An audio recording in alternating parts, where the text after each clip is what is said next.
சென்னை மாநகராட்சியில் மிக மிக கொடுமையானது. எப்படியெல்லாம் மக்களுடைய வரிப்பணத்தை திராவிட முன்னேற்ற கழக அரசாங்கம் மாநகராட்சியில் இருக்கின்ற அந்த கட்சியை சேர்ந்த பொறுப்பாளர்கள் கொள்ளையடிக்கிறார் என்பதை எண்ணி பாருங்க. இந்த டாய்லெட் சுத்தம் பண்றாங்க, கழிப்பறையை சுத்தம் செய்யறாங்க. அதுல ஒரு டாய்லெட் சுத்தம் செய்வதற்கு ஒரு நாளைக்கு 800 ரூபாய். கக்கூஸ் கழுவுவது கூட ஊழல் செய்த ஒரே அரசாங்கம் திமுக அரசாங்கம்.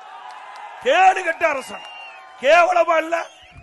கக்கூஸ்ல போய் ஊழல் செய்கிற அரசாங்கம் தொடர வேண்டுமா? ஒரு டாய்லெட் சுத்தம் செய்வதற்கு 800 ரூபாய்.